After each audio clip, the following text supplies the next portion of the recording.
All right, thanks for joining us today. We are joined today by Stan Nord, normal town council member, and speaking on some interesting points that he has regarding the council's connection with the McLean County Chamber of Commerce. Thank you so much for being here today. Yes, thank you. Thank you for having me. So you recently brought up that you would like for the council, currently there is representation on the Chamber of Commerce, not to have that connection because of a conflict of interest. Can you explain that?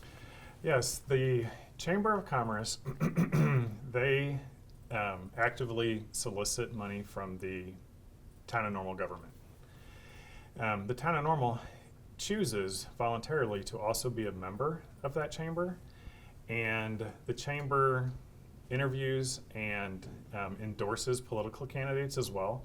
So I see that as a potential for a conflict of interest. You know, just the optics don't look right.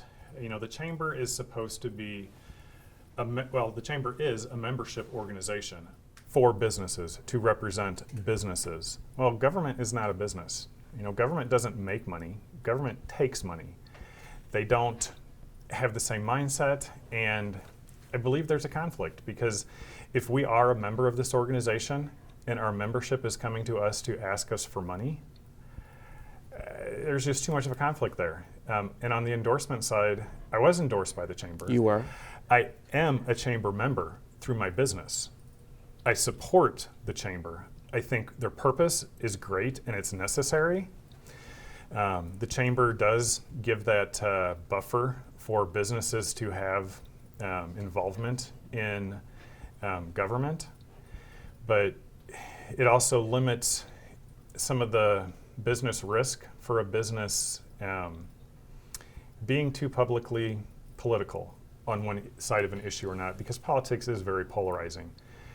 And businesses sell to everyone, and they need to be able to do that. Now, WGLT reporting that City Manager Reese did say that there is a independently funded political action committee with the Chamber of Commerce that actually makes and decides and has its own board on who it will actually endorse for an election.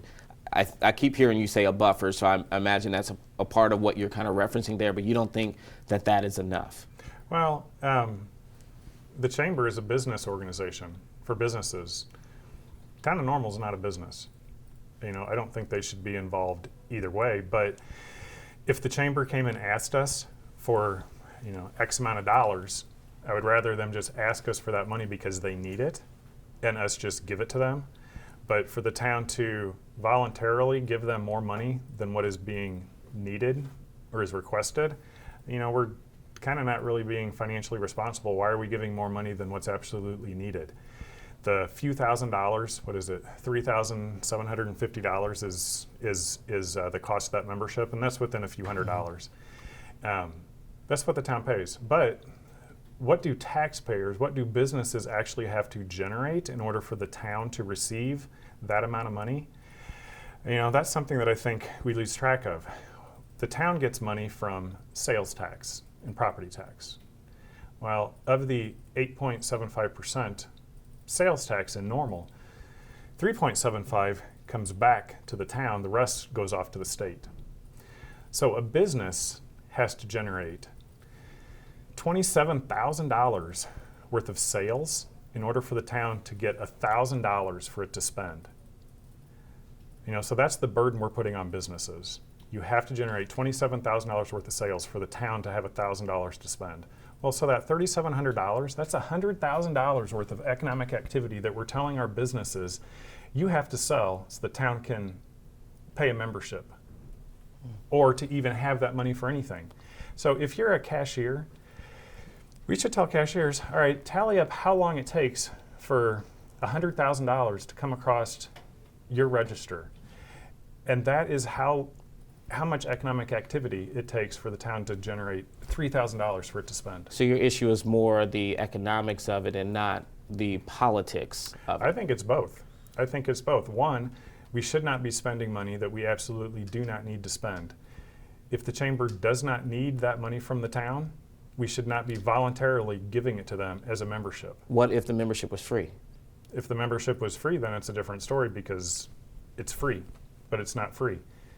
And the other piece would be, should we be involved in a membership organization that actively endorses political candidates? There are two pieces here.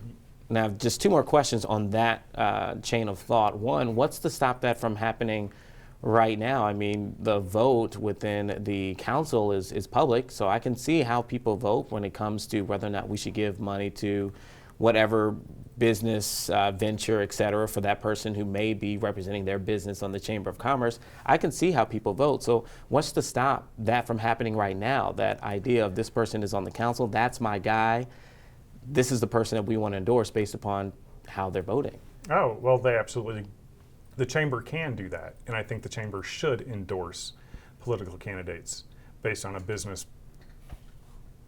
person perspective. But this money that we're spending, the council didn't vote to give this money to the chamber. This was something that the council only votes to give money away if it's $25,000 or above. That's the requirement. Anything under $25,000, the staff is making that decision. My last question to you is kind of a different one, just because of your position here with working for a company that has a position on the chamber. What about the reverse side of it? Should a person who has a active company on the chamber, should they be allowed, and those might sound silly questions, should they be allowed to be on the council? You know, that is a good question. I actually asked the city attorney this months ago because that was a question I had, because I am a member of the chamber. And the response, was it the city attorney? Well, it was either the city attorney or the town manager. You can FOIA the email and find out exactly what it was, but the response was no, that there is no conflict for a member of the council to be a part of the chamber, and that there are other council members that are.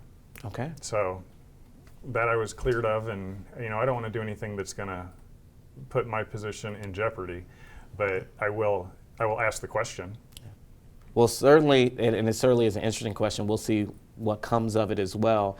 I think it's already started a lot of conversation into the best practice. Yeah, well, let me then throw this one out. Other membership organizations. Who is it that makes the decision which membership organization is worthy of getting town money versus those that are not? That's another question. The chamber's just one. There's different political parties. Should the government be involved in membership organizations that are political as well, like that? Or whatever. I don't know if there's a